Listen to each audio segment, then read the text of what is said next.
Ready, Annie? All right. Good morning, councillors. Good morning, members of Livingstone Shire Council staff, and good morning and welcome to our guests this morning. We welcome you for your deputation. Before we do that, I would like to take this opportunity to respectfully acknowledge the Darumbal people, the traditional custodians of the land on which we gather, and pay respects to their elders past, present and emerging. We have a full attendance today, councillors, so thank you.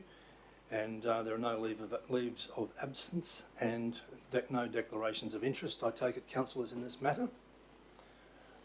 Right, so we have members of the community presenting a petition today in relation to Artillery Road, and they are the Artillery Road residents. And we thank you for coming along. You have, as I believe, been advised to you, 20 minutes to make your presentation, so please proceed. Over to you. G'day. Dear Mayor and Councillors, thank you for giving me the opportunity to speak about the proposed material change of use at 107 Artillery Road, Ironpot. This proposed high-medium impact industrial activity should not be given development approval by Council.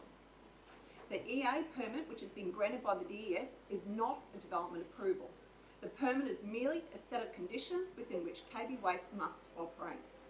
The DES are very clear that the granting of the permit does not imply that the business will be able to meet the conditions of the permit, and that the permit is not active unless approved by Council.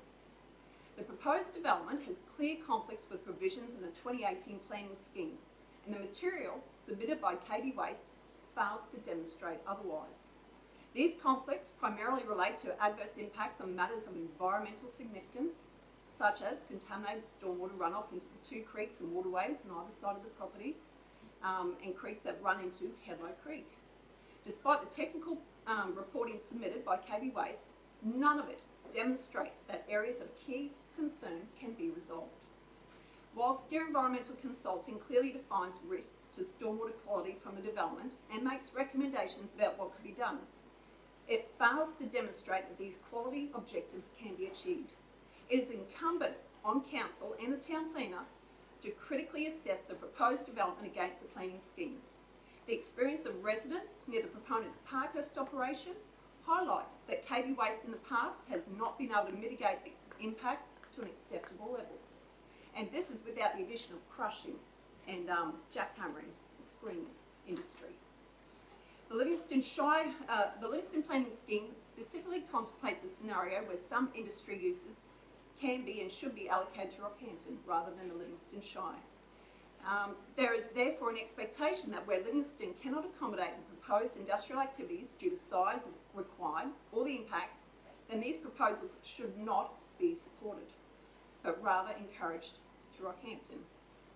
KB Waste argues that there's no land available to them, but this is untrue. We know of 9 hectares of undeveloped land in an industrial zone. I think it's Bondula, it's near the golf course. This is twice the area of land that KB have indicated that they're needing. There's a medium impact industry in the localities of Barmarie and Hidden Valley. I also understand that the area of Wade Recycling operating in Rockhampton will now become available. There may be more land, but we haven't researched any further. Given that KB are proposing 3 separate industrial activities, there's no reason why these activities cannot be separated to allow the company to access more appropriate locations. The proposed development raises legitimate concerns and conflicts with several assessment benchmarks that the development application is required to be assessed against. I'll list only 3 of them, but there are more. First of all, the strategic framework. The proposed conflicts, the proposed development conflicts with areas of ecological significance, 3.4.2, which states that development must avoid causing adverse impacts on the area concerning matters of environmental significance and protects these areas from encroachment of development and human activity and negative impacts of both. These impacts can include construction demolition waste, which contains numerous contaminants, arsenic, lead, copper, chromium, asbestos, cadmium, to name a few, concrete dust, which also contains heavy metals, and it's highly alkaline. It's destructive to both land and water. On land, it blocks the stomata of plants, inhibits their growth, not good with agriculture. It also prevents the uptake of nutrients from soil. Its alkaline properties change the pH of water and is severely detrimental to aquatic systems. KB Waste only have to manage a small storm. Contaminants will escape. That's only 35 mils, it's nothing. The proposed development also conflicts with Strategic Framework Criteria 3.4.7, emissions and hazardous materials. Here it states that the development which generates or has the potential to generate noise and air and odour emissions can be separated and bucketed from sensitive land use. KB Waste do not have any mitigation for noise. The only buffering noise suggested in their report is vegetation, which by their own admission is a poor attenuator for noise. You know, seriously? Other impacts include contamination and deadliness of silica in the dust that will be released from the site, the suggested misters, they're grossly inadequate in our climate and location, the concrete barriers, probably almost useless. Steve Martin flew his glider over 96 Artillery Road recently and had to bang to avoid the 1,000-foot column of dust stirred up by just one loader. And it went straight up, it didn't go sideways to be blocked by vegetation. The strategy of KB Waste of using vegetation on the site as mitigation for dust is ludicrous. Their proposed site is elevated. They'll be clearing more trees. Much of the vegetation is on a lower level than the industry site. It's not rocket science to know that what the coastal winds will do. Nearby residents are only 350 metres away. In KB Waste report, they only mentioned those who are 950 metres away. Why is this? In the dust is silica. You only need one microfibre of silica to cause silicosis. The risks are highly documented. Don't need to go into that, it's atrocious. The second benchmark is Rural Code. The proposed development conflicts with Section 6.5.4 of the Rural Code to identify the desired character and amenity of the zone to protect it from incompatible development. Its purpose is to protect or manage significant natural resources and processes and to maintain a capacity for primary production. This area is prime beef cattle country, has been for a long time. What happens then if the waters become contaminated or if the agriculture no longer thrives? Concrete dust. Third benchmark, final one I mentioned, the Biodiversity Overlay Code. The proposed development also conflicts with this code, Section 8.2.3.3, which declares that there must not be soil degradation, pollution, contamination or acidification. Alkalisation is akin to this. Nor must there be any adverse impact on water quality or on the surface and groundwaters. I believe we've already covered this. And these are only a few of the conflicts, given the time limitation. Once again, the DES permit does not imply that the proponent is able to meet these conditions. It only gives them conditions to work within. If the council were to approve this proposed application, then they will be effectively endorsing its activities in this location and believe that it will not cause any problems or costs to Livingstone Shire or the community. Carolyn will go into more detail. Thank you, Tanya. And now, some of my documents and things are up on the screen. So thank you. Good morning, Mr. Mayor and councillors, and thank you for hearing us. I'll briefly outline Tanya's, she's chosen to speak about, we have consulted with town planners. We have gotten reports and advice from town planners in regards to this, and that's where a lot of that information has come from. We can't quote verbatim those codes and things. They are saying that your town planners needed to look at this more closely. But Tanya's addressed that, so I'm moving on to noise, and in particular the water. Those two things we do not believe can be mitigated at this site. We are severely concerned about the dust as well, but at every opportunity the proponent just dismisses that as saying we're going to enclose it. There are no plans to enclose it, but they keep saying it, so that's just going to be dismissed. So, but the two things we're addressing now, and we've hired consultants to give reports on these, so we're going to present them.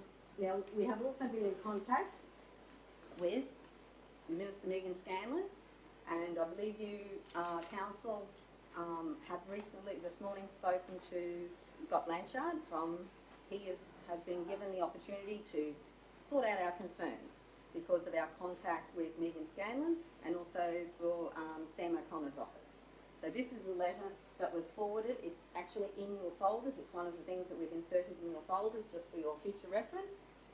We won't go through the whole thing today, but it's his letter of support and we were actually very surprised at how correct his office, all I did was send him multiple emails and bits of stuff, and his office has put this together. And when they forwarded it to us, we couldn't find any errors in it. So if they can look at this seriously, I don't see why the Livingstone Shire Council cannot.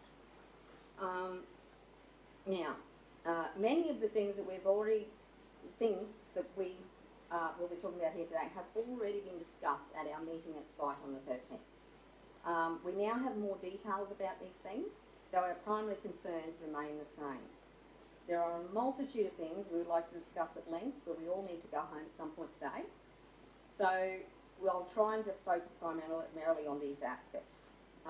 Now, I encourage you to ask us as many questions about actual details as possible in question time, as we will be very pleased to answer anything to the best of our ability. We need you to be informed. Now, there are also copies of the reports in those folders as well, of the noise report and the water report that we could get done in a couple of weeks. We did not have much time. So, now we'll move on to this. Now this has been supplied, which the proponent has done nothing to. This has been supplied to us at our own cost on the noise. It's an estimate, because that's all we can go over at the moment. So this is in your folders as well. We can look at it on there. Just go down. Some items are, as I said, estimates, but this company has he actually managed to get it done in less than a week. By the time I went through 9 acoustic engineers, so I got one who would agree to help us. And because it's not a big enough job for them to consider. They have jobs that they charge $20,000 for and things like that. So it was difficult finding someone to assist us with letters behind their name rather than ourselves. So, yeah. This here, if you remember at site, this is Tanya's residence, the Sands residence, where you came to join us, and then we drove around the boundary here. This is the edge of what was called the quarry. This is Tanya's parents' place, position F. This is our caravan at the moment. Now this side here, that's our irrigation dam, and this here is actually, it's just a little storage facility at the moment. But we intend, one of our sons, because this is an individual block here of ours, and we have 5 of them, this block here, we intend to have to put a house there for one of our sons. Now, there's been absolutely no mention of any forward residences or anything like that. Now, the most suitable places on all these blocks are not way down on the floodplains or anywhere like that. They're actually close. Same with this hill over here. We want to put another house for another one of our sons. It's a beautiful view from over there. These are the best places to put houses on these blocks. And what happens, we're allowed to, what happens is, because they're in close proximity to that, they have to be then compliant with it. That's what the law states. So I can take my caravan at the moment from here, put it right there, and they have to be compliant with it. That's the way it works, and they cannot. This chart here shows that right at this time with only 6, this is at every single one of those residences, they are over the decibel limit with just 6 of the implements. Only 6, and they have a lot more that they intend to be operating there than that. Yes, so if we could just move on, please, Amanda.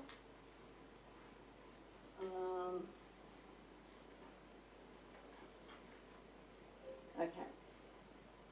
Sorry, I thought this was a highlighted one. I've lost all my highlighted stuff. I do apologise.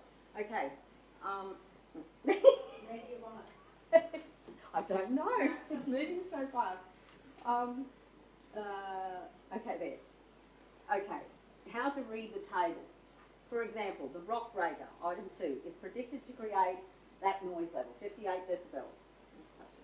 Similarly, the haul truck is predicted to create noise levels of 43. It goes on that if they are an impact item, now I just need to make sure I explain this correctly. If it's an impact item, even though the decibels, like a decibel reader reads, you add another 5 decibels on top of that for the impact, for the vibration. So just having, I can't do that. Could you move up a bit, please, Amanda, to this here? So in that, that chart that we had there, they had 35 and 40. So the 35 is the ambient noise in the background, the average ambient noise, and the 40 is the limit reference, and they're over that in every single site, including the ones that are 1 kilometre away. And they only have to, the crushing pad is both tonal and impulsive, so the sound levels is adjusted by another 5 decibels, which is what I've just explained. Example of what may happen. Assuming that the 7 a.m. to 6 p.m. measured background sound level prior to the facility starting is 35 decibels, the noise limit is 40.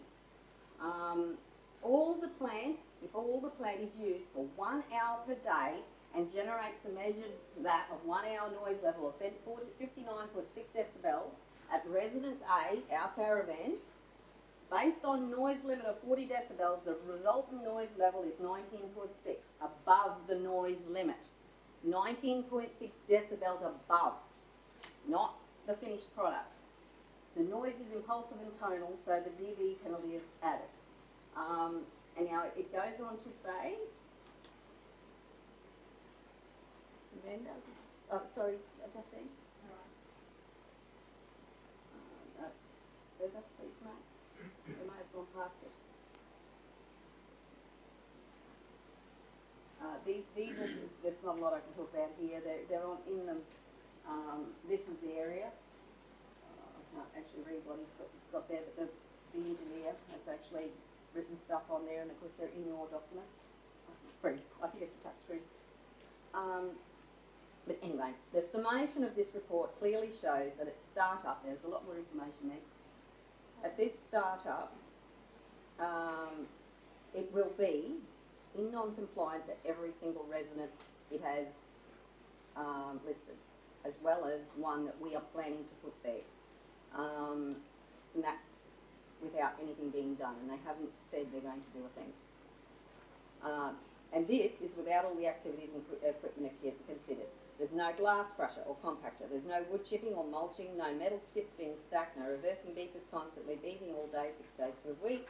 In fact, they only have to be operating the crusher, jackhammer, 1 truck unloading, 1 heavy earth moving machine, 1 excavator and 1 haul truck for 1 hour per day.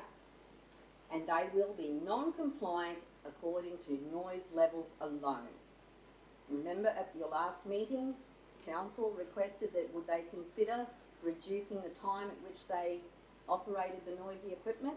They only need to operate these 6 listed items for 1 hour, and that's it. They cannot operate any longer without severe measures in place. I think the rest is documented on noise in there, isn't it? It is pretty much. We're going to water just Yeah, I'm the mayor of bad news, and she's got 3. move to water, I think. Okay. Okay, we'll go on to the water, because most of it is in there. The hydrology. Now this is the pond, you've already seen this. There is more water on the bottom side than the top side.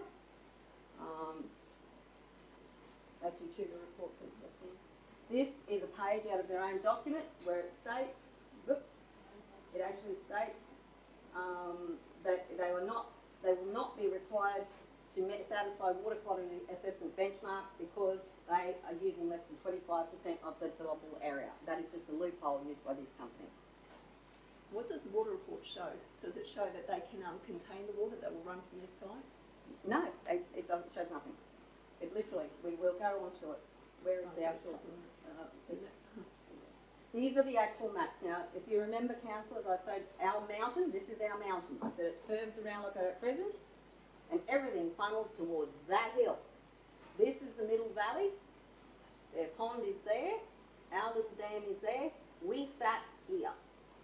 Just on this hill, that's where we sat. We came around this boundary here. There are 3 valleys, they funnel straight through that property. This one, everything that falls off the back end of this hill goes this way or that way, so all the catchment from this whole area impacts that property. It all funnels to there or to here. So So anything that lands will be picked up and swept away. There's just no question of it. These are the actual flow maps, and of course that's our dam that we drove past, and it's supposed to be about between 5 and 7 megalitre. Their pond that's over here, the engineer has estimated to be roughly that, and he says that it will overflow every inch and a half, every 35 mils that falls in a 24-hour period, every single storm, and it has overflowed. That has occurred 67 times since 2000. 67 times according to the bomb site. I'll find my place, sorry. Their claims that the biofilter pond will adequately act to mitigate all these potential impacts is utterly ridiculous and cannot be substantiated. It will flow, it will overflow. A large portion of the actual site does not even run towards this pond. Yeah, the maps again, please, mate. They're out. I don't know why they're out of order. So that's just another hydrology map.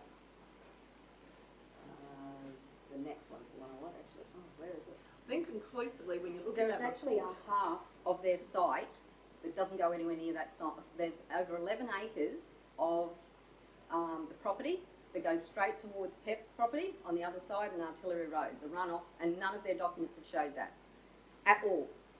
So, and it's roughly half the site. It's over half a hectare of the actual site, and they've said nothing about containment or anything there. The only thing that we've heard to date is a bund around the concrete crusher, and they don't know where they're going to put that.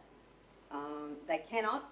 They do need to do modifications to the pond and area, etc. It is not adequate, but they cannot build along the power easement. There are also restrictions in regard to removal of vegetation. There are certain pockets there. They may not also be certain restrictions in regard to proximity to roads, waterways, etc.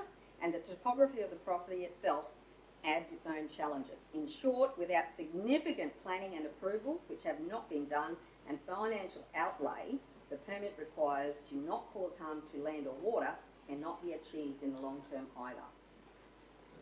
These people, you go. Guys, I'm sorry, you're one at a time, it's now 3 minutes. So, I'm probably going to pull it up a bit, unless there's a view of the table. So you want to give an extension, I'm cognizant that we do have a 20-minute time limit within our meeting procedures. And that will also be extended to the proponent, no longer than 20 minutes. So at this point in time, in terms of equity, I would just pull you up there. I think at this point in time, we appreciate the effort you've gone to give us this documentation, and we will obviously consider it as part of our deliberations for next week. Could we there is some discretion around the parties extra 5 minutes? Well, I'll go to the table on that one, Councillor. I've expressed my view, and we are going outside the meeting policy in doing that.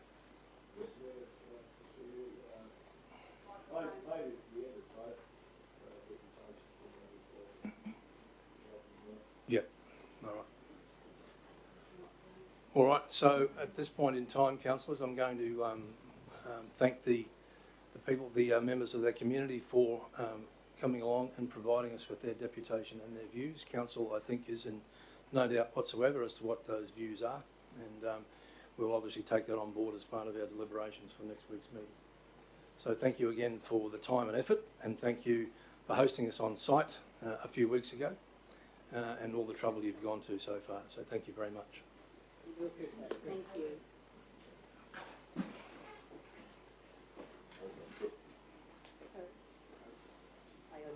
I'm sorry, George. Everything is out of order. Okay.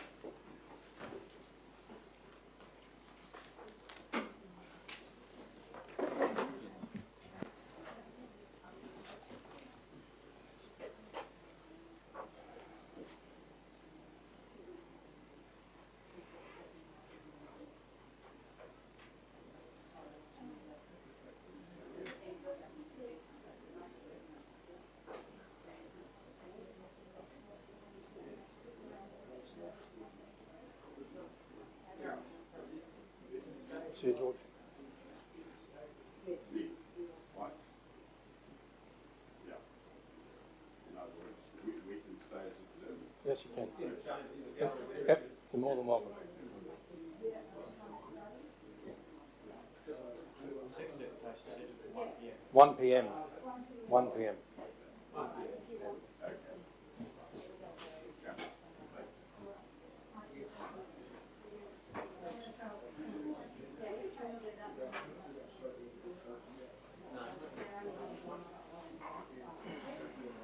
Mr. Mayor, the choices are adjourn the meeting until 1 or procedural motion to bring the rec point matter forward. I think so. Yeah? Yeah, I think so. Yeah. Don't forget to resolve. Yes, yeah, thank you. No, thanks for reminding me. Yeah. So councillors, just remind you, we're still on a meeting.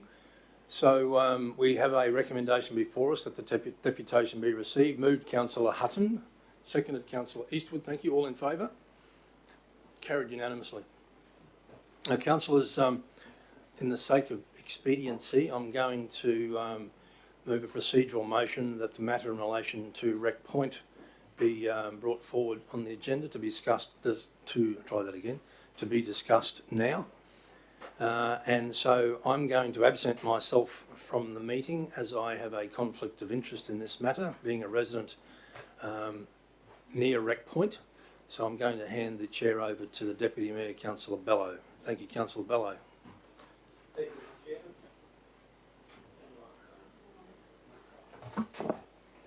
Thank you, Mr. Chairman.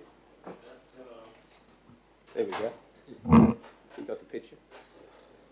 Okay, councillors, well, we're here to consider a motion that I believe Councillor Mather is going to put forward. Is that correct, Councillor? That's right, sir. There we go.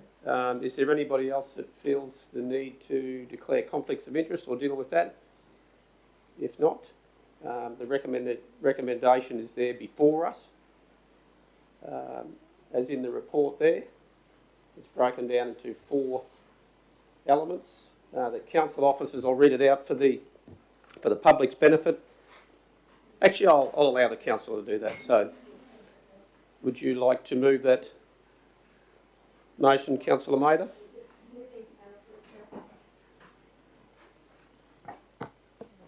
Geared up. Thank you, Mr. Mayor. Acting Mayor. Yep. For the benefit of our viewers, this motion is to reallocate a $500,000 federal grant under the Disaster Recovery Funding Arrangement, CAT-D, where Council wishes to alter the scope of works for a walking trail along rocks below Rec Point at Cooey Bay and have the funding transferred to a pathway beside the roadway, being Matthew Flinders Drive. And Mr. Mayor, I'd formally move the motion. Thank you, And Councillor Mather. Just before you're going on, is there a seconder for that motion? Seconder, Councillor Friend. I'll now Thank you, hand back Mr. to Mayor. Councillor Mather. And I'd like to officially move that Council officers abandon the current plans to construct a gravel walkway from Cooey Bay Beach southern headland to Rec Point and Lammermoor Beach. And 2, prepare a report within 3 months that provides a design and costings of a walkway on the ocean side of Matthew Flinders Drive at Cooey Bay Beach to Rec Point and Lammermoor Beach.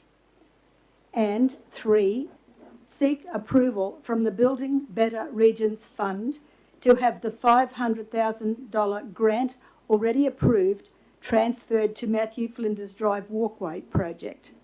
And 4, advise Council as to the likely time frame to construct the Matthew Flinders Drive Walkway.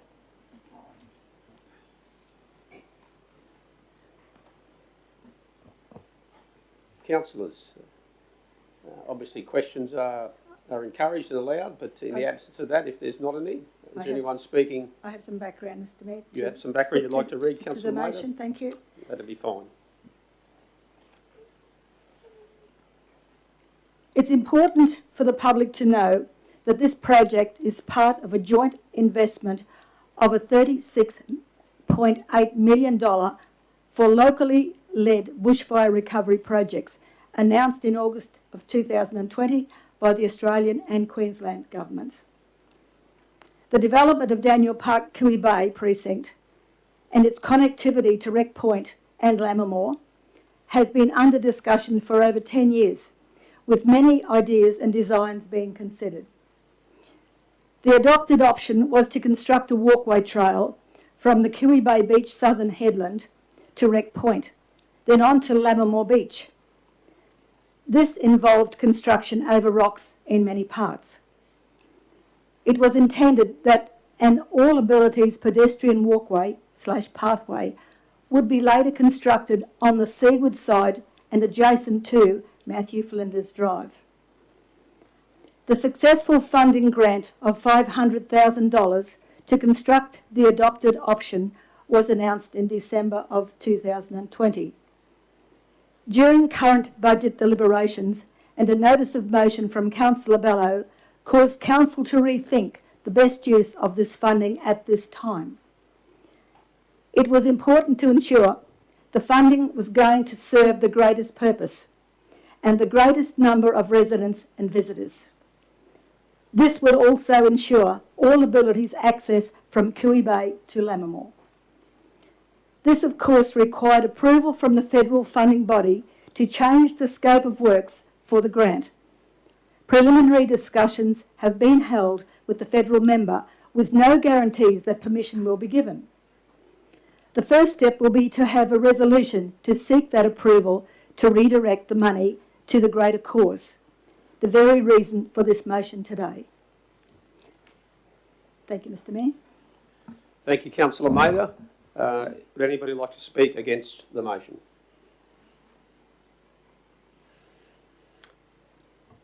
Anyone? Mr. Mayor, Mr. Acting Deputy Mayor, Mr. Deputy Mayor, there's no need for an acting Deputy Mayor.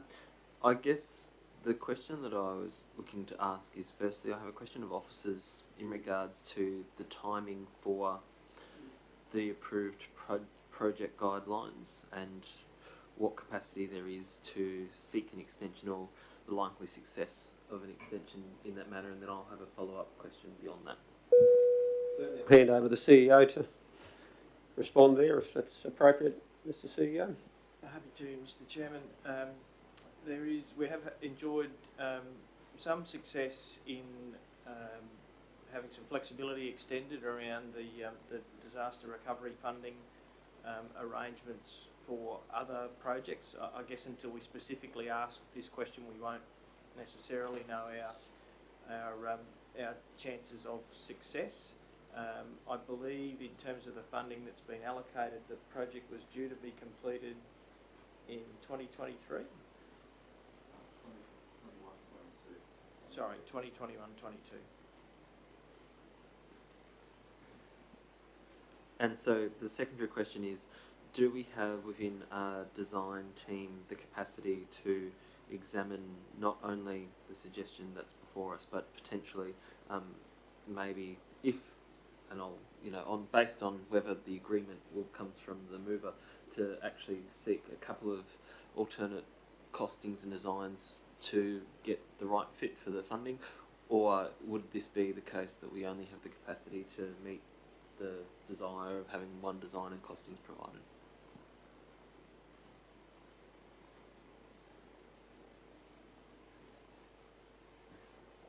I guess in relation to part 2 of the proposed resolution, it is always time constraints. Are always difficult to anticipate if we're going to add layers to that. So there's been a reduction already in the time frame that was proposed from when this was originally drafted. It's a matter of degree about how many different iterations of things might be proposed, but I think staff have got a reasonable handle on things, and there was a degree of comfort that the 3 months proposed will enable proper investigation and designs to be presented for council consideration. So I would like to suggest to the mover and obviously to the seconder to see if there's a willingness there to look at part 2 where it says prepare a report within 3 months that provides for the designs and costings. to see if there'd be a willingness to make an amendment to that, to have it, we can provide designs and costings for pathways connecting Wreck Point Lookout to Cooey Bay Beach and potentially Cooey Bay Pool. Therefore, we're not designating to say that it will be on the beach side. It may be that they decide to dig into the rock face side. It may also be that in terms of accessibility of the grant, that it's more achievable to actually use the funding to connect Wreck Point to the Cooey Bay Pool where the existing footpath is, and it will potentially be closer to within the budgetary guidelines of what's already there. I think that the intent's right, that we should take a moment to look at this. My concern is that the motion as it's presented at the moment is just so specific that it means that we couldn't look at any alternatives that may provide time frame and budgetary wise the capacity for us to achieve an outcome if this is not the one. Mr Mayor, if I may. Yes, certainly. It's taken us over 10 years to get to this point. If we haven't examined all of the options and all of the costings to this point in time, I don't see that we are going to make any ground whatsoever. I understand preliminary discussions with the federal member said get it in now, get it in straight away. That tells us that we're on a deadline. The whole principle is getting an all abilities pathway from the Cooey Bay Beach, Southern Headland, to the lookout, Wreck Point Lookout, in the first instance. Whether it goes on the eastern side, which has been specific here, or the western side, it's immaterial if we're going to achieve the pathway to Wreck Point. Costings will be altered. No doubt we'd have to put budget towards that. But the principle is that we go from Cooey Bay to Wreck Point in the first instance. And like I say, if it's taken us 10 years or more than 10 years to get this far, if we don't progress with this motion today, give or take the degree of difficulty on one side or the other. We've done this on Pacific Heights Road, looking at pathways, which is the best side. The principle is to get this back to the federal member for discussion to see if it can be done. If it can't be done, we're wasting our time.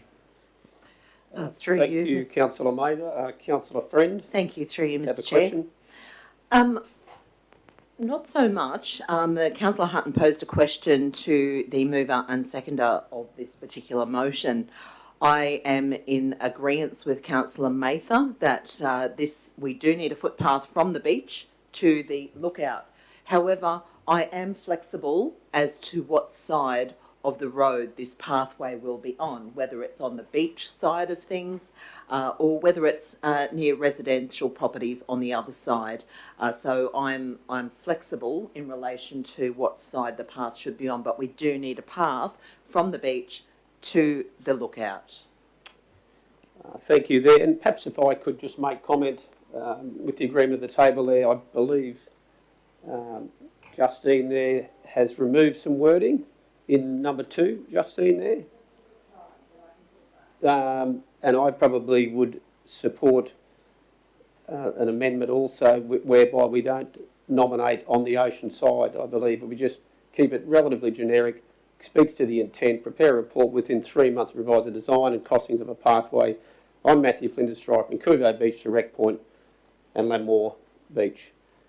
So could I just ask the mover there whether that would be acceptable? I'd be happy to do that, Mr Mayor. Thank you, Mr Chair. Now, is there anyone like to speak, given that amendment's been made there?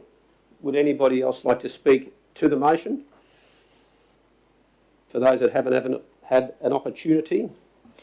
Councillor Friend. Thank you, Mr Chair. I appreciate that. As a seconder to this particular motion, I completely understand that this has been going around the mountain for many, many years, and we need to start getting things done.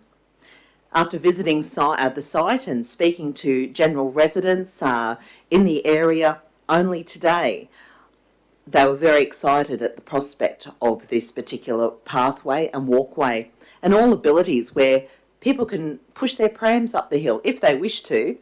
People can, use all abilities particular equipment if they wish to actually take that beautiful scenic walk from the beach up to the lookout, and that's what we want.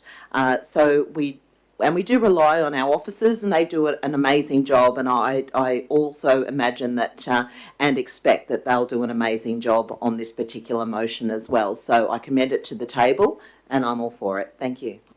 Just clarification, Mr Mayor. We need to get the wording right for number 2 for the sake of the minutes. And I would suggest that on the second line, just the removal of the words on the ocean side of Matthew Flinders Drive. Yeah, councillor, I believe up here on the screen there that has been altered to reflect that, number 2 there.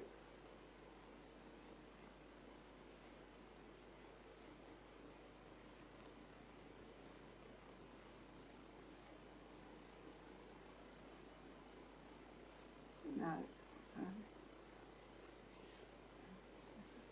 Yes, it's just the words were twisted around. Yes, Okay. it says the same. Any further comments from councillors, either for or against? In the Councillor Eastwood, I see a hand there. Thank you, Mr Mayor. Look, I would like to speak for this lookout to Wreck Point. It's something that's been in the path for a long time, and not only are we looking at an amazing panoramic vista from Wreck Point that you can see from driving, walking, but to me it's more of a safety issue. And the sooner that we make our many residents that run, walk, stroll, push prams, ride bikes up that hill from Cooey Bay to Wreck Point, the sooner we make that safer for our residents, the better. And that's, to me, that is the overpowering notion of what's being put forward today. Thank you. Hear, hear. Just wind up, Mr Mayor. Yes, certainly. Any other councillors wanting to speak will certainly have the opportunity. Councillor Hutton. I am fearful that in the decision that we're likely to make today, that we risk missing the opportunity to go from a small solution that may help us achieve some outcomes, but at the same time misses part of that larger picture. And my concern is that we're currently looking at a budget of some $500,000 grant and potential council co-funding to develop a solution that's currently uncosted, but to us already apply and seek permission to transfer funding to a project that we haven't got a costing on, but therefore, because we've got the project funding transferred, we're going to be committed to having to partner and whatever it takes to get it done.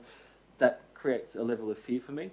I also am concerned that, just as we were talking today about the many opportunities we have in looking at the Wreck Point lookout and the connections both to the south, to the north and to the south, we may find ourselves in a situation where the choice in relation to this segment from Matthew Flinders Drive at Cooey Bay Beach up to Wreck Point actually requires us to make substantial changes to the network of roads around it, which will have an impact on residents, which may or may not be an intended consequence of a change. I fear that in seeking to cut our cloth or cut our mustard to match this funding that we've got and to try and expend it expediently, we're going to find ourselves, as we have with a couple of projects in the last 12 months, making what can only be said to be faster, perhaps even dirtier choices to try and make sure that we get it done, as opposed to making the best choice with the long-term outlook. Everyone agrees that the desire to have, to some degree, equitable access, recognising that the height of Cooey Bay Hill is going to mean that it's not ever going to be fully accessible by all people. The intent is there, the desire to have the connectivity from Cooey Bay around to Lammermoor is definitely there, but I'm just concerned that we may be, in driving forward this agenda at this point, without having the time to do it properly, there are risks attached to it, And unfortunately, because of those risks and knowing that the limitations both on our time as well as the budgetary considerations that we have, just as I think that we should consider withdrawing the gravel walking trail project from the future budget, I also don't believe that trying to do a fast project in relation to this other application would be a prudent thing to do, but rather we should take a project management framework view at it and go, okay, if we have to go back to base zero, let's go back to base zero and do it properly and get it right, because the consequences of not getting it right, if we can't find a way to effectively and efficiently spend these funds without having additional commitments, then I'm not sure that we're making the right choice. And while I support the intent, I can't support the practice. Thank you. Any speakers for that haven't as yet spoken? In that case, I would like to make a contribution, speak in favour of the motion. And before I go into the justifications, I firstly want to thank the federal government, our Capricornia member Michelle Landry, and the Ministry's Office of David Littleproud for their very generous and welcomed $500,000 towards this project, which Council actually put forward. And despite in 2018 a previous Council stating categorically in a resolution that they did not want to proceed with this project, unfortunately we find ourselves in a position where that project was put forward, and we now as the elected body are trying to steer it in a different direction back towards our intent from 2018. Once again though, to Michelle Andrew, thank you very much for the funding, and we endeavour through this motion to have the federal government reconsider the allocation of this funding towards a project that virtually the entire community would be supportive of. The entire community. And the comments by Minister Littleproud when the funding was awarded referred to how local communities know best where to spend this money that will bring about recovery for the community following on from the bushfires. They were the minister's words, so this community knows best. We are elected here to represent our community, and this motion here is endeavouring to realign the funding towards an essential element that the entire community would be cheering us on for at least trying. We may not succeed, and I apologise in advance to the federal government for the somewhat tardy, sloppy way that this has landed here, but notwithstanding that, we hope that you will partner with us, we hope you will collaborate with us to try and realign the money towards a project that will be supported by the entire community. Exactly what that project looks like, we do not know. I believe we can do the hard work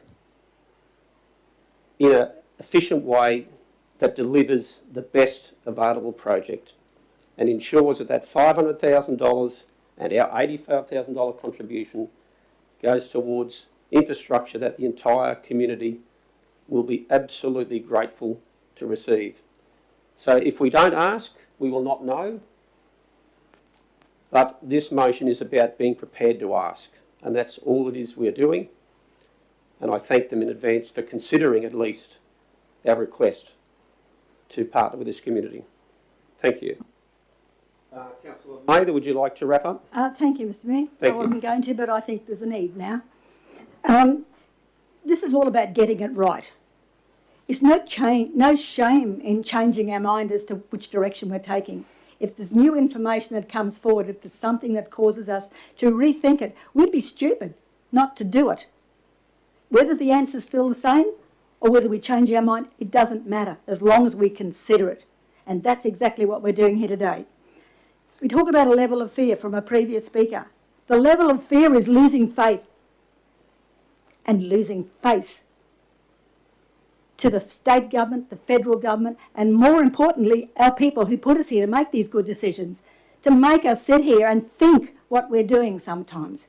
It's taken us 10 years to make the wrong decision, but we made it in good faith at that time.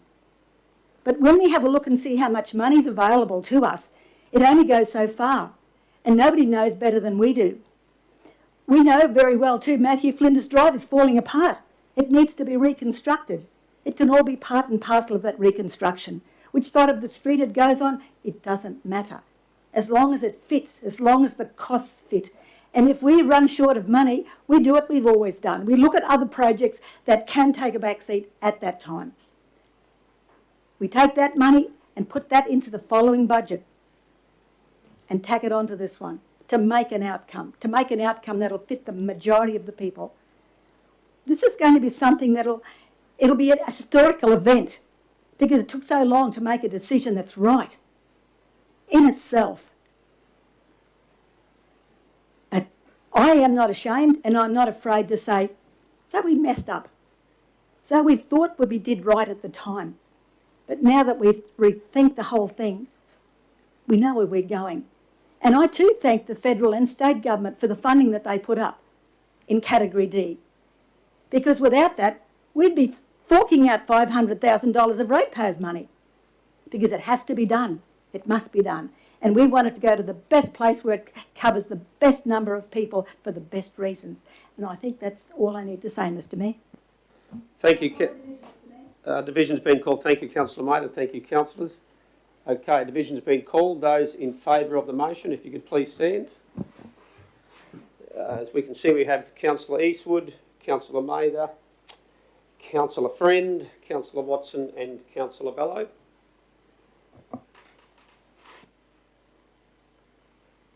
Those against the motion, leaves Councillor Hutton. Thank you, councillors. That concludes the debate.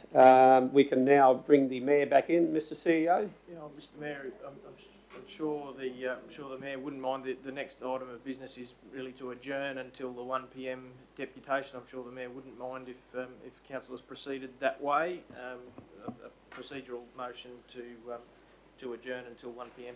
I'm happy to preside over that. If someone would like to move procedural, Councillor Mather's there.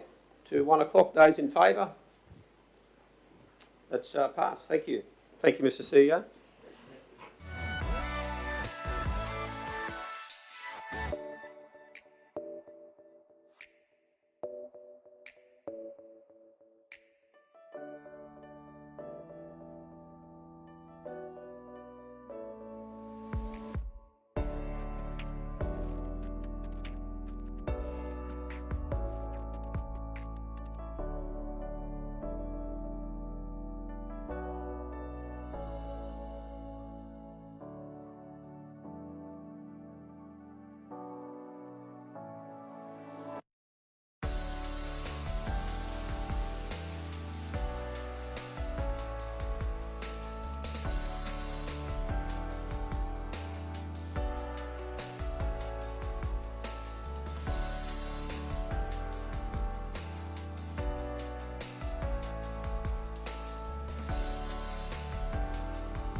clarification for your presentation, and that I will be obviously monitoring that time.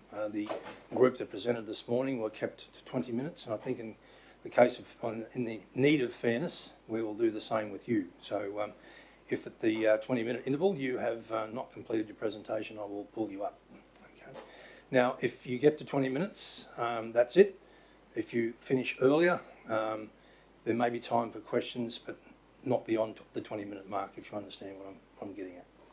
All right, so over to you, gentlemen. Thank you very much and welcome.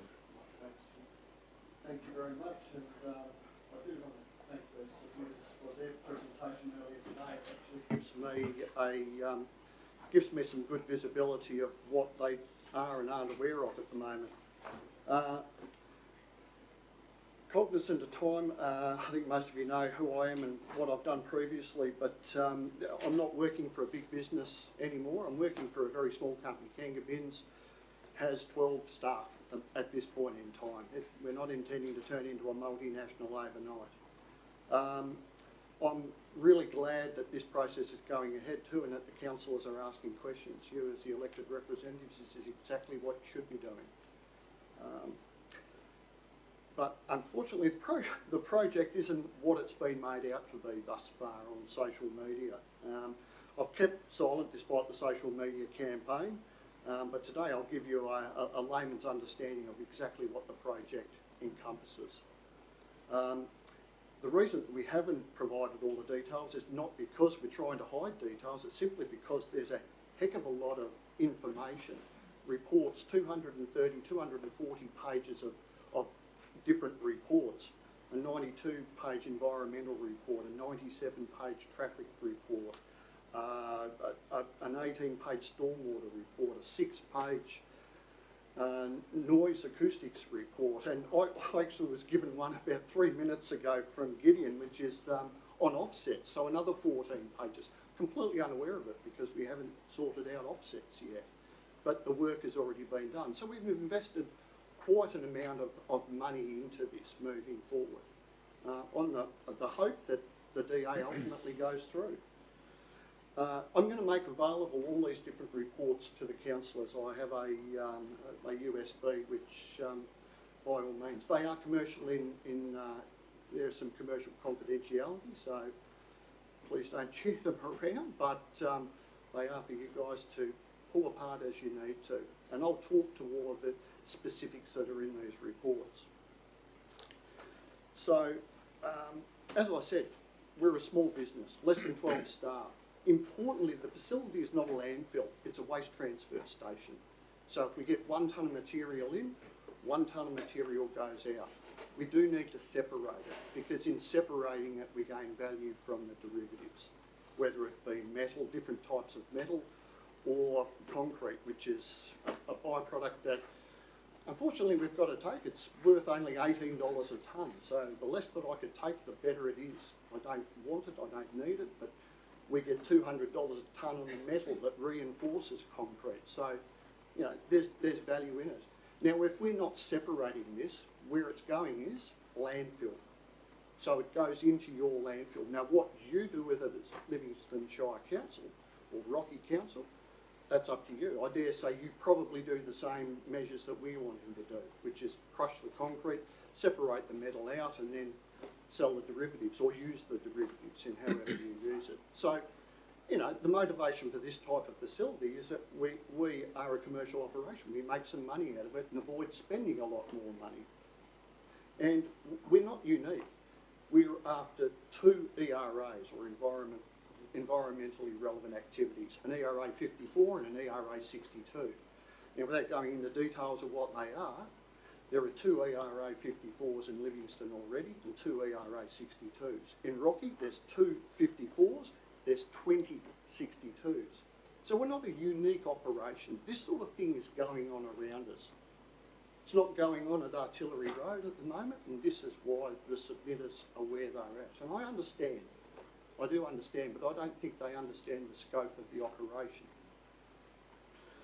So, I'm intending to go through the questions that were asked the other day, and we've gone into some detail of all of those questions. I've written them down, who asked those questions.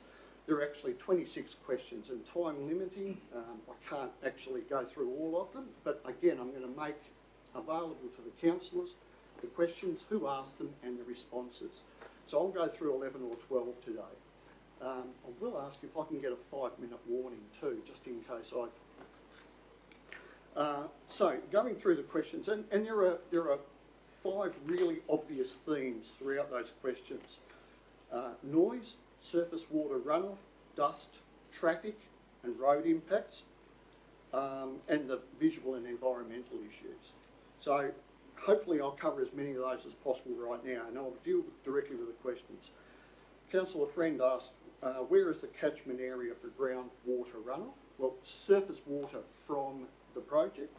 We're going to create a sedimentary basin. And I think if you can put up one of those pictures, the first one, there is a picture of a sedimentary basin.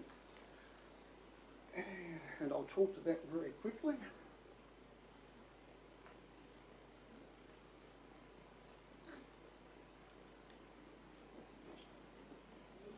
Beautiful. So if we just move it up a little bit. So behind me, the shaded area is where we're going to clear, and the area below it is the sedimentary basin that you create. That sedimentary basin, you actually clear your land and you structure it so all the water from that cleared area runs into your sedimentary basin. A bit like you have a bathroom sink. Spill water outside of the sink, it hopefully runs back into the sink again. That's exactly how it works. So any water falling on the site goes to that sedimentary basin. Now at the moment, there is no, that I can see, sedimentary basin on the smaller area. So if anything, we're doing something to create a catchment for the entire area. Second question, again from Councillor Friend, why was there no comprehensive noise report done for this?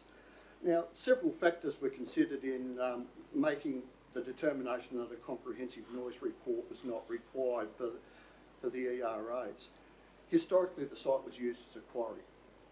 There's no doubt about that. If you can go to the second picture that's on the slide here, this second picture, again saw it on social media that what is Kenga doing on this site? This picture is actually from 2003. If you have a look at the picture reasonably closely, you can see concrete crushers, 3 of them at least, and potentially another 2 screening machines there. At least one of them is in use, and this is 2003. If we go to the third picture, that's actually from a Livingstone Shire Council decision notice, and that was to grant the owner of the property at the time the capacity to sell and hire out crushing and screening equipment. Again, a little bit harder to see because the picture's only part of the page, but there is crushing and screening equipment on site. So what can we infer from that? We can infer that for 13 years between 2003 and 2016, there was crushing and screening equipment that was being used on site. And in all of those 5,000 days, and we've got this information from Livingstone, in all of those nearly 5,000 days, there were no noise and no dust complaints. None. And again, there are multiple crushing and screening equipment on here, nowhere near what we're going to have. Again, I could talk some, leave it for the experts afterwards. Just want to verify, actually, you said nowhere near as many as we're going to have. We'll have one, and I'll go into that in a minute. So, how many hectares are going to be cleared for operations? There's going to be 2.95 hectares cleared for operations.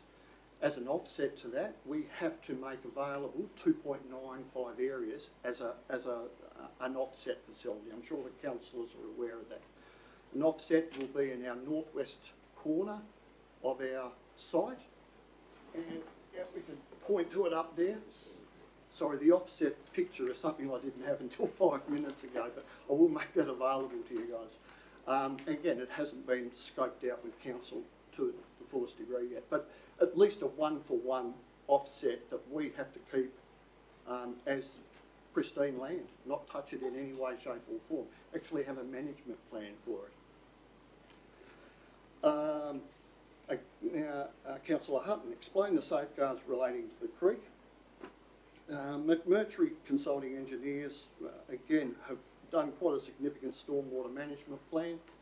Report is going to be made available to you. We've talked about the sedimentary basin. The sedimentary basin will capture all of the sediment from site, and more so than what is currently happening on that site if it was to rain tomorrow.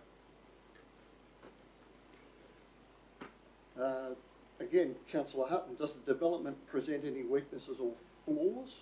In a professional opinion, I believe he directed that at the planning expert, Mr. Trevor Lyle. No, it's within a rural location. It is an operation that requires a little bit of space. The site wasn't purchased to avoid 25% rules as it's been implied by the submitters or anything like that. It is simply a large site that enables us to have an offset on the same site and also provide those barriers, I suppose, to nearby properties if there is any noise. But again, we contend there won't be any noise, and we have a noise report to back that up. Again, I'll make that available to you, as have the submitters. No doubt with an opposing opinion at the end of it. What type of equipment will be used? Actually, can you pull up it's type of crushers, I think it is. So again, we've been vilified in social media that we're going to have some commercial crushers on site that process 300 tonnes an hour like you'd see at commercial mines. That's just not the case. If you can turn that around, that's the sort of crusher that we're going to be using. Processes 50 tonnes an hour, comes with a factory fitted dust suppression system. It's a small unit. 50 tonnes an hour, we could operate that for 5 to 6 hours a week and get through what we need. Literally, that's how much concrete is coming on. It is very, very little. I have no desire to want to get concrete on site, but it is a natural byproduct of dealing with construction companies. We have to take it if we're taking the other stuff. What type of equipment will be used? Well, there we go. That's the type of equipment. If you can go to another one, the other one is a slightly larger version. Again, not even close to the type of equipment that we've been accused of potentially having. And all the specs are on the very front of it. So all these machines are much newer machines than what was on site for 13 years. They are much quieter. They're obviously much better in terms of dust suppression. Just smarter technology. That's what happens over 20 years. Another question. How many proposed trucks how many trucks are going to traverse Artillery Road, Green Lake Road? Based on our calculations at the moment, we have about 120 truck movements per week. Heavy, rigid trucks, not semi-trailers, not road trains, nothing like that. Types that will deliver your groceries from Safeway. Heavy, rigid trucks. 120 and probably about 100 a week in passenger vehicles. Now, what does that represent as numbers against what Artillery Road is already running at? In 2017, the road traffic report will show that there were 5,000 over 4 weeks that traversed Artillery Road. Even if we looked at those numbers, we're 4.4% of it. Numbers have increased significantly since then. Artillery Road is actually structured to carry a lot more traffic. I believe it could be $10,000 to $20,000, and I'll leave that in terms of the experts signing off on that. But it's insignificant. And that will actually lead to another question. Councillor Mather, where is the client responsible for road maintenance? Well, a road maintenance agreement is only required if we're the predominant road user, and we're not even a 5% road user. Likely with current numbers, and we don't have the current numbers, it's probably a 2 to 3% increase. Most of our traffic too will be heading towards the Yeppoon-Rockhampton intersection. 90% of our traffic will go that way. We do go to Shoalwater Bay, but it's not a significant amount in comparison to the other movements. So maybe 12, 15 times a week we'd have vehicles going up Green Lakes Road. There's there's nothing up there other than the northern suburbs and the olive estate. The rest of our business is Gracemere, Rockhampton, Yeppoon. Why were the activities proposed defined as medium impact and not high impact? This was all agreed with council prior to the application going ahead. The nature of our works, as I've mentioned, it's not unique in Rockhampton and Livingstone. These works are going ahead. It's not heavy industry. It's a small business processing what it needs to be commercially realistic in doing this operation. And we're one of 40 skip bins. Thank you very much. We're one of 40 skip bin companies across Queensland. So, what are the hours of operation? I am more than prepared to discuss about hours of operation. If it ultimately comes down to making sure that the submitters aren't going to wake up to some form of noise, which I don't think they will, but I'm prepared to amend our hours of operation. And we're prepared to negotiate that with council. As I've mentioned, the actual amount of concrete that will come in and that we need to crush to remove the metal from, it's nominal. We could get away with doing it probably 6 to 8 hours a week at the moment. At peak sort of expectations, maybe we could get it all done at very worst over a couple of days. But I don't want to be too limiting. Again, when we put in D8s, we don't look at the here and now. We try to be able to facilitate growth. Any small business should do that. Any small business that is half smart should do that. So again, it's only a small number of issues here, but all these questions we've answered, we've made available. I do want to address the issue of dust, which didn't come up in a conversation the other week. We do have 3 42,000 litre water tanks on site. So we're in the throes of purchasing a water truck to run around to wet down our hard areas, and also with a hose be able to hose any stockpile that we do have.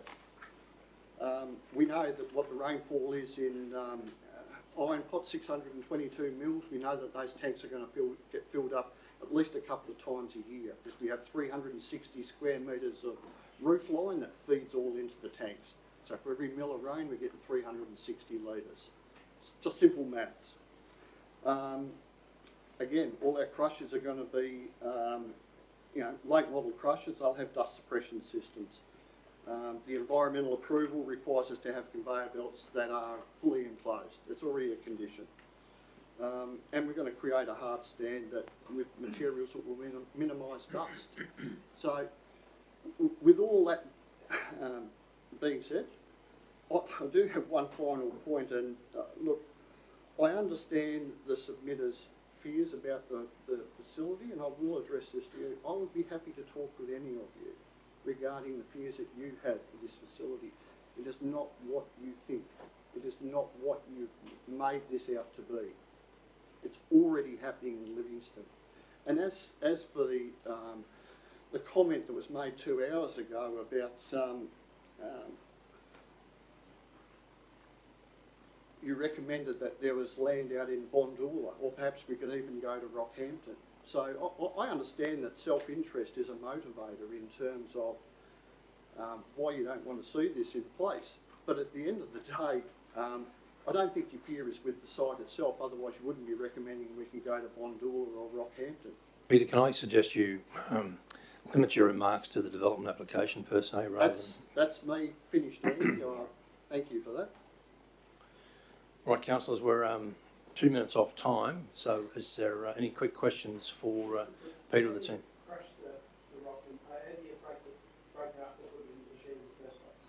A lot of the times it is broken down somewhat anyhow. Occasionally you get a large piece, but a large piece needs to be hit with an excavator and then picked up the smaller pieces, dropped in the hopper. A lot of the hoppers will carry 400 to 500 mil pieces. So it depends what you buy. Depends what you buy. Quick ones, councillor. Thank you very much for being here today. It's really actually a quick question. Sediment basin. In big rain events, how do you I mean, you can have a sediment basin to cater for so much water. Mm. How do you? You have to respond? Yeah. Yep. Look, the And then sediment, I've got two more questions. yeah, sorry. Yeah, you won't get through them, councillor, trust me. No, you won't. The sediment basin will be designed to a standard of a 1 in 5, so 1 in 5 ARI event, which means that everything up to and including a 1 in 5 ARI event will be controlled, so any of the water leaving the site does not carry contaminants that could be considered to impact on the receiving environment. Over a 1 in 5 ARI event, yes, it goes, but those events, it's considered that effectively you can't control, say, a 1 in 100, so there has to be a point at which you say, yes, that will go, but it's kind of like when you look at Fitzroy when we're in flood, yes, there's all sorts of stuff flows in there, but there's all sorts of stuff from everywhere that goes in there. So yeah, so it's controlled to a limit. And that time's up, I'm sorry. We've reached the 20-minute mark, councillor. So thank you very much for your presentation. In the interest of fairness, we're keeping everybody to 20 minutes, and that's a part of our policy in terms of deputation. So thank you for your time and energy on this and your presentation, gentlemen, and we will take that on board in terms of our deliberations at the meeting next week. Thank you very much. Thank you very much, councillors. Good to see you. No. Thank you, Ed. Sorry, I didn't have time. I'll make this available to, they can download all the bits and pieces of it. Yeah. So, yeah, All right. sure. I won't charge you the dollar for the USB. Thanks, everyone.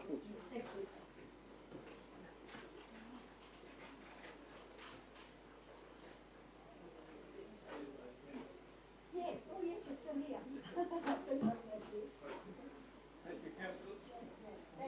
Thank you very much. Oh, this is Have a good afternoon. Still going.